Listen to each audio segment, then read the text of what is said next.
થોડું નાનું કરવું પડશે. Yeah.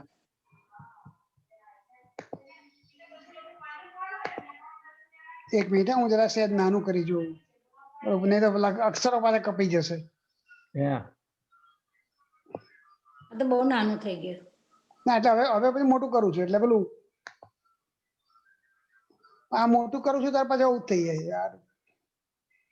ઓકે મીડિયમ કરો, મીડિયમ.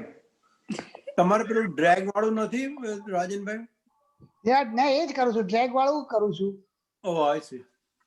ઓકે વેલ લેટ મી જસ્ટ સી. હા બરાબર હતું, હમણાં થયું હતું. This is fine. No, still ના, bigger. ના, You make it, આના થયું હતું 1 સેકન્ડ પહેલા. make little bigger. Little bigger. No, bigger, Other smaller. way, નહીં. other way. યા Right. Oh, આ બહુ Smaller. મોટું. Little smaller. Smaller, smaller, smaller. That's That's it. it. Bus Right there. Perfect. Bus. This is good. No, Yeah, make one bigger. bigger. One bigger. But that's okay. Now થાય તો we can read it. One bigger. Yeah, that's it. Yes, bus. That's perfect. તો મારે પછી મને તમારા picture છે ને હું જોઉં છું તો તમારા પિક્ચર મારા લેટર બ્લોક કરી દે છે. તમને દેખાય છે? તમે Yeah, હા, you can see it. દેખાય, સરસ દેખાય છે. રાજનભાઈ Then we'll leave it like picture that. drag કરીને I have to લેફ્ટમાં ask લઈ you to જાઓ. read the last કે છેલ્લા જો કોર્નરમાં છે ને ભાગ છેલ્લી થોડો ભાગ કપાઈ જાય છે એટલે પછી અમુક લેટર મને નથી વંચાતા. અચ્છા, based on the last one, like based on or coming as and 24 billion, એ બધા word નથી દેખાતા. એ એટલે બે આ પહેલું વાંચું તો બેઝ પછી શું છે ખબર નથી પડતી. હા, based on જ છે ખાલી. યા એટલે એ રાજનભાઈ. હા થોડું નાનું કરી દો ને તો on દેખાશે. Video જે છે ને બધાની, એક મિનિટ, તો ડ્રેગ કરીને લેફ્ટમાં લઈ જાઓ all the way. Like that. કેવી રીતે લેફ્ટમાં લઈ જાઉં? ત્યાં એરો મૂકો, આ બધી જે વિન્ડોઝ દેખાય છે ને જેમાં આપણે બધા છે, તો હા put a arrow there and drag it to your left in the corner. Arrow કઈ છે? તમારો માઉસ જે છે Yeah. એનો જે એરો છે, put it on the black all the way top માં જ્યાં shit and then move it to the left.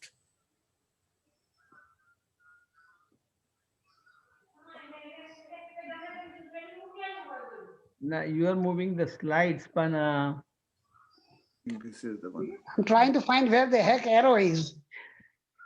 Oh, That is, the mouse. તમારે આ આપણે સ્લાઇડ બટન છે સાઇડ બારમાં નીચે, એમાં અપ એન્ડ ડાઉન છે અને નીચે એક પિક્ચર છે that has to do with the sizing. No, that gallery છે ત્યાં. So okay, we'll leave it like that. Gallery પેલું leave વ્યૂ it. નથી, ત્યાં આગળ તમે જઈ લઈને ડ્રેગ કરીને લઈ જશો તો ત્યાં છે. I see your arrow, it's right here in the lower corner, lower right corner, just Lower right corner. yeah, right there. Now go Yeah, all yeah, the way that's up. what I was saying. And now you can do the width size. હા, એ આપણે નહીં કરવું. ના આપણે કશું કરશું. ના એ તો તમારે you have to put the arrow on, you have to put the mouse on top of all the pictures આપણો and choice. then move it over. હા, તો we don't touch that. I cannot touch anyway. Maybe I don't know what to do. Don't try anything. Look. Okay, nothing okay. will happen. Yes, yes. I But don't have you to- can read most of it, right? Yeah. Yes, You yes, can yes. read it. Okay, that's fine. Then we'll go and leave it like that. Dinesh ભાઈ હા જી બોલો. પ્રાર્થના કરો તાર. અનિલ ભાઈ નથી આયા ને હજુ? અનિલ સેલત છે આવી ગયા છે, આવી ગયા છે, છે. આવી ગયા છે. બધા જ આવી ગયા છે. બધા આવી ગયા. Okay alright. તો સ્મિતા કોઈની પર ઇન્ડિયા ફોન પર વાત કરે આવશે હમણાં સ્મિતા. જાનાબેન નથી આવ્યા. જાનાબેન નથી આવ્યા. ના આવી ગયા છે. જાનાબેન આવી ગયા છે પણ આમાં maximum આપણે we can only see 6 people. Okay. Okay Dinesh ભાઈ પ્રાર્થના કરો છો? Yeah. વસુદેવ સુતં દેવં કંસચાણૂરમર્દનમ દેવકી પરમાનંદમ કૃષ્ણં વંદે જગદ્ગુરુમ. Okay. આપણે ગયા વખતે we kind of covered some of the basic historical information and some political ramification. I'll just quickly go over this so at least we can continue going forward. So 1/3 of the population of the world is Christian. 2/3 of United States is supposedly of Christian origin. About 3% of population in India is Christian. Christianity very likely came to India in the 2nd century of AD with Saint Thomas. And Mahatma Gandhi was significantly influenced by New Testament. So it has a direct impact on non-violent struggle. So we covered that part. It's a monotheistic religion. It's based on the prophecies in Hebrew. Bible is called Old Testament. So there is a prophecy about Messiah coming, and those kind of things. About 2.5 billion people are of Christian origin. 157 countries and territories have a majority Christian population. The first church organized sort of theological group came about around 50th day of Christ's death. So like 7 Sundays after Easter Sunday is when it's called Day of Pentecost, where the formation of basic form of Christianity sort of started. Large majority of the people who converted to Christianity were Jewish converts because Jesus Christ himself was Jew. So what he taught was Jewish, and then also Gentiles, that means non-Jews, Romans and pagans and all eventually joined the parade and became Christian. Saint Apostle, around 2nd century, was the guy who apparently had a divine vision in the desert. He was going on a camel and he had a divine vision where Christ came and told him that it is his responsibility and he's asking him to spread the gospel of mine to the world. So that's how he basically started.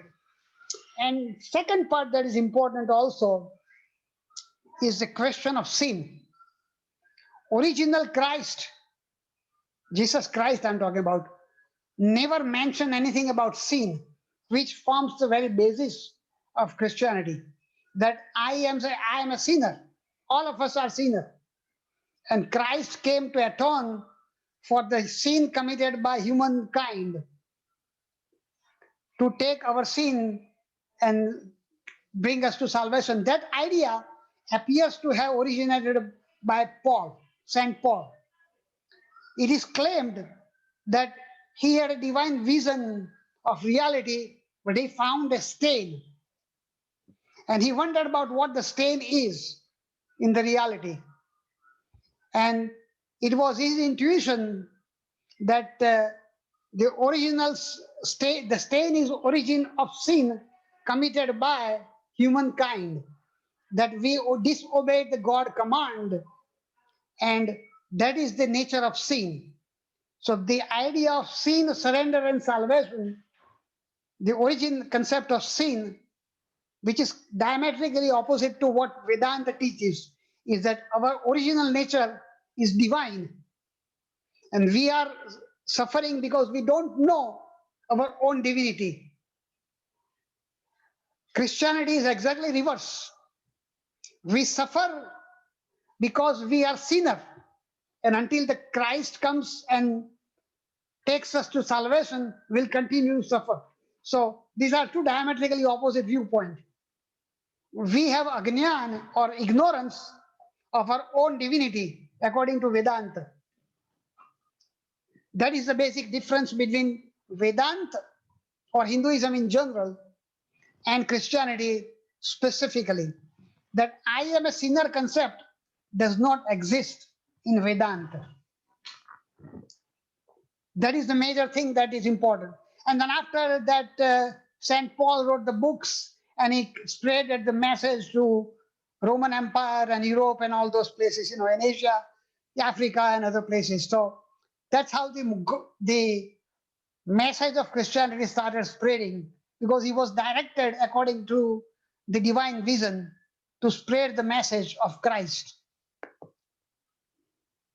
So in the early part of before 3rd century, when Christianity came in existence, the Christians were being persecuted because they were a minority. And Romans ruled the Middle East and the European country. And they were not Christian yet. They were more or less paganic kind of thing, So they were persecuted.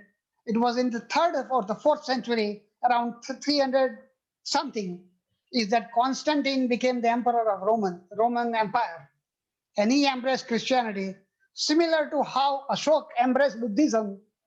And then his dynasty eventually prevailed over centuries, and India became predominantly a Buddhist nation. That's how Roman Empire became Christian, and then eventually Christianity spread through the European continent and through the Middle Eastern places, where Africa and all those places. The Nicene Creed, and I'll come to that point, was established in 4th century, which forms the entire basis of Christianity. What church teaches is based on Nicene Creed that was established around 325 AD. Constantine created a commission because there were so many divergent view of what Christ may have said. So he created a commission that formed a group of important principles of Christianity. So that is called Nicene Creed. And Catholicism was the main dominant religion. And before that, remember I told you that Eastern Orthodox Church, Coptic Syrians had already dissociated around 2nd century, which is how India got some of the Christian people. So what you see in Egypt and Syria and all are prior to Nicene Creed. Okay. Greek Orthodox Church departed in 11th century. So from 300 AD to 1100 AD, it was more or less uniform, but then gradually people started questioning the Nicene Creed, and the Nicene Creed is written in multiple different ways. So there are some variations. I looked at the Nicene Creed, it's a pretty long, I didn't put it here because it's a pretty long document. It's like several pages long. And there are some variation of Nicene Creed depending upon the viewpoint expressed by different people. So one group may have started one way, but then people started diverging and making some changes. And also the language of Nicene Creed at the time was Greek. And then it started getting converted to Latin and other European languages. So they started making modifications of the original concept. So that's how 11th century, the Greek Orthodox Church decided that what Pope is teaching is not what we accept. So that was the first major break. And that break lasted for literally 800 years. So Greek Orthodox Church group of people, and they don't have a Pope. They have like many Orthodox group of religious leaders. There is no one Sankaracharya, there are many. There are 4 of them. So they have like many Orthodox priests. Now there is no one central person like Pope. So the Greek Orthodox Church and Pope never communicated for 800 years. The first time it happened was around 20, 30 years ago that they met. First time from that point on to now. So there was some reconciliation at that time. Reformation, the major break happened around 16th century, where Martin Luther broke apart from Catholicism. And that's all, not Martin Luther King, Martin Luther. He basically challenged the authority of Pope. The way it had happened, the Pope, the lineage of Pope kept on insisting is that we are the sole authority directly derived from by Christ authority. So whatever we say, whatever we interpret the Christ said is the final version. So basically we are the middleman who will interpret what Christ meant. So Martin Luther basically challenged that. So he basically said that you are nobody. We'll directly communicate with Christ. So we basically bypass your authority. And during all these centuries, from Nicene Creed all to 16th century, Pope had become really very, very powerful position. Like each generation of new Pope will come, the one dies and the new one is appointed and whatnot. They had literally become powerful in the sense is they were like king. So they had authority of king more or less. Even kings were subservient to Pope in many places. So Martin Luther challenged, and that's how the major break happened. Most of the Americans, most of the Canadians are Protestant. The two countries that remain predominantly Catholic are Spain and Italy. And Spain conquered entire South Central America. Go ahead, Dinesh Bhai. Dinesh Bhai. So yeah, so there was a Greek Orthodox, that's one church.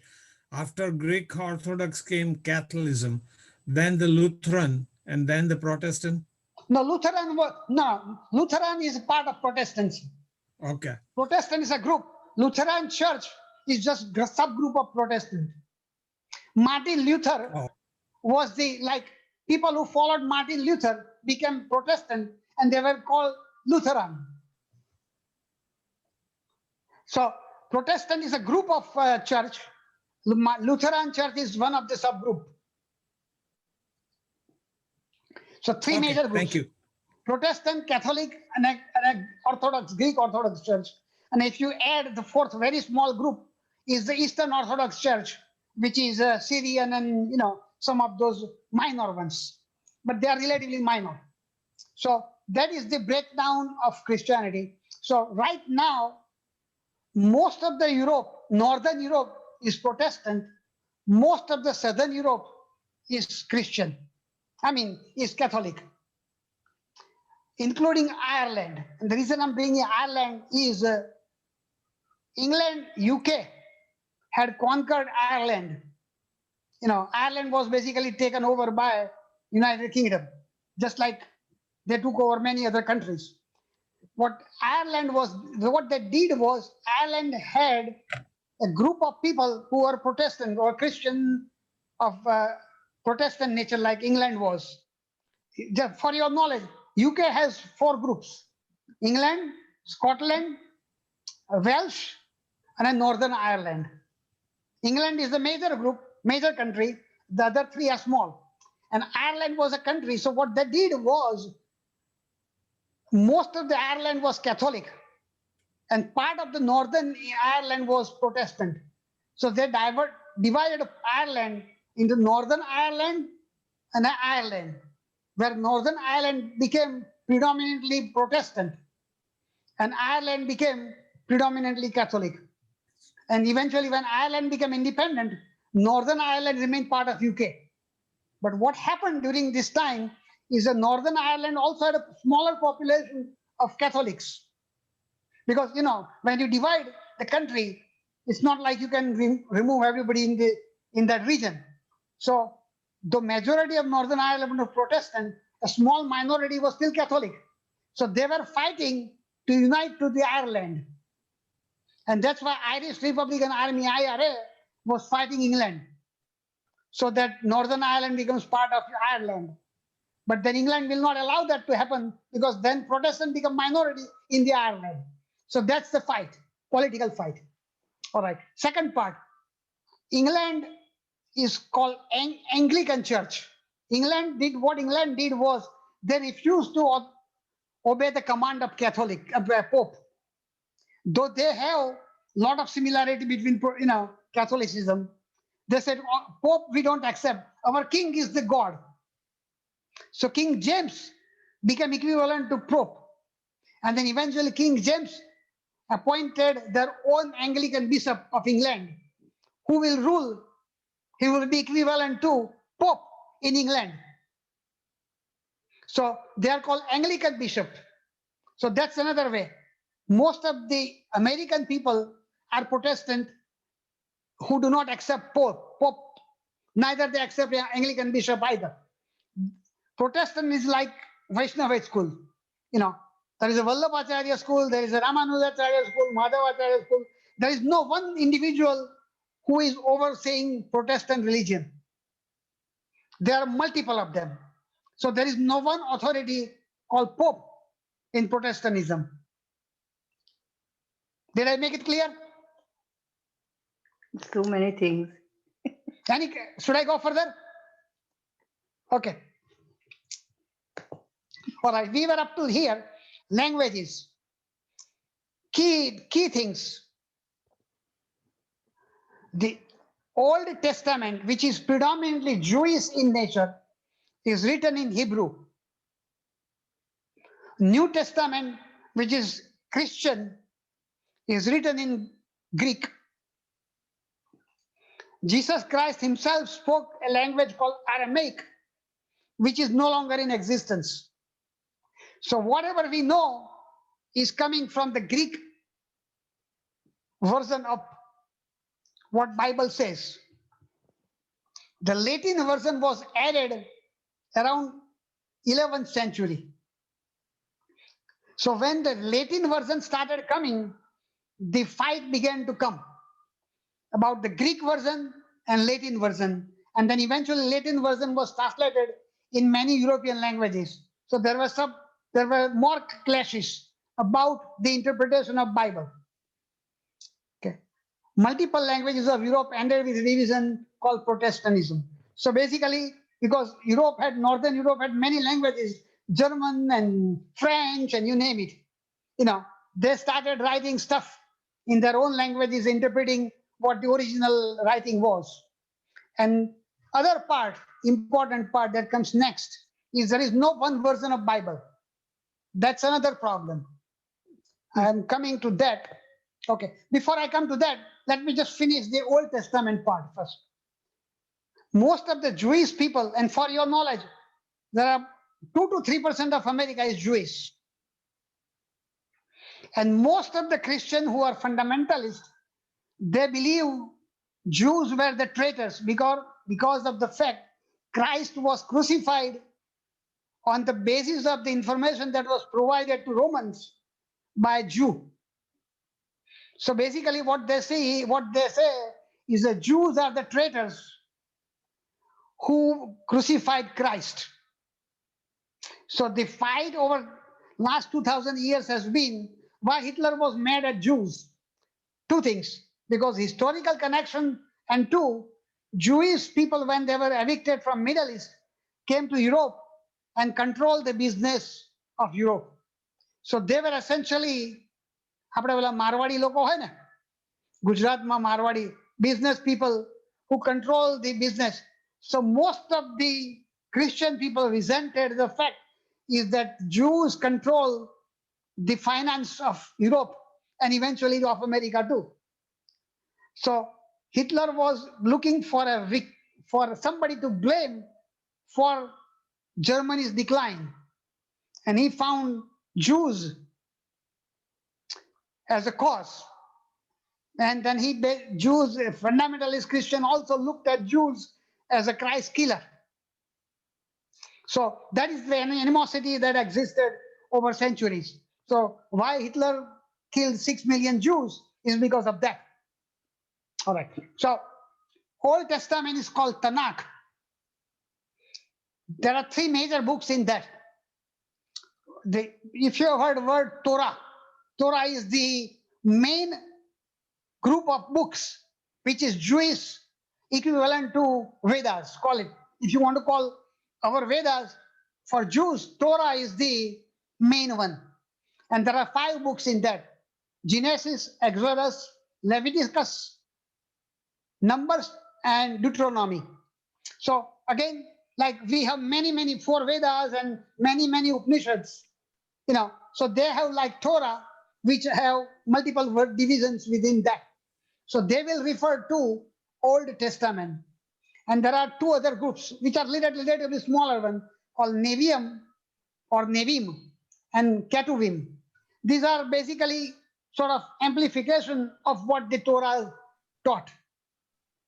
Okay, so they are there. So if you think in terms of Old Testament is primarily eye for eye, tooth for tooth. if you have heard, I am the jealous God, no one comes before me. All those statements are in Old Testament. That tooth for tooth and eye for eye, or all those things are part of New Old Testament. And Christ came and reversed that, changed it completely. You know, that is with Mahatma Gandhi's statement, famous statement people are using, if you take eye for eye, then the world becomes blind. You know, so that idea came from Christ. You know, saying it basically propagates the fight. It doesn't resolve the issue. So Old Testament is generally more fanatic in nature. The writing of Moses, the way story goes is something like this.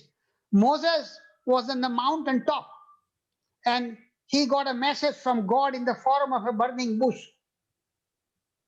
And that is how Old Testament started. These are all baloney stories, but that's what it is. So what we know of Old Testament is basically violence. If you disobey me, I'm going to destroy you. That's what God says. So you better do what I'm telling you, otherwise I'll punish you. That is the Old Testament idea. Go ahead. So Torah is in Hebrew, right? Is written in Yeah. Hebrew. And the people that we see in Jerusalem that they are doing all this against that wall is all chanting something from Torah. Yeah, right. Their scriptures are Torah. Yeah. Okay. Thank you.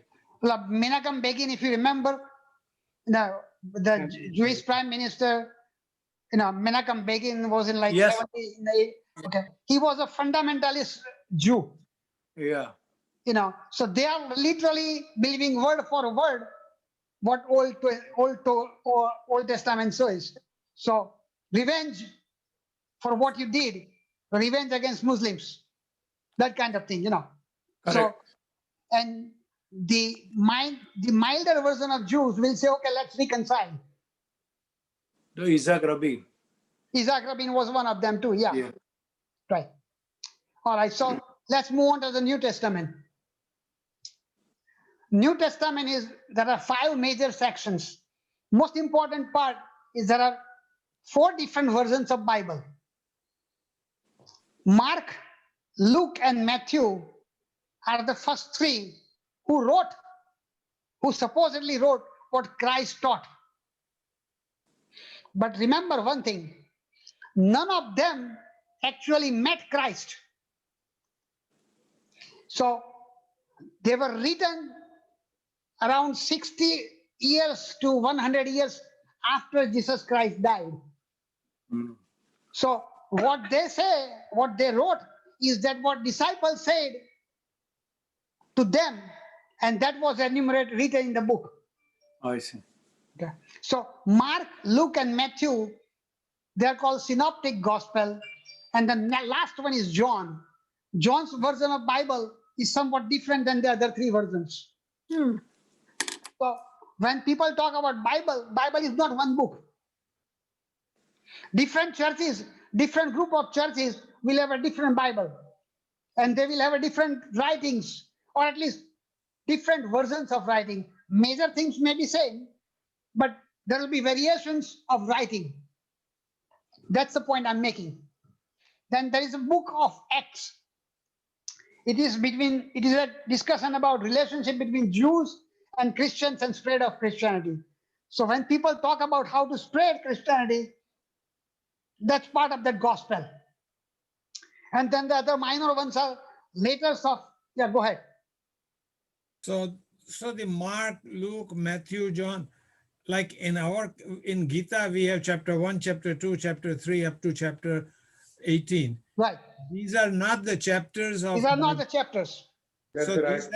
these are somebody, a guy named Mark wrote something, a guy named Luke wrote something. Is that how it is?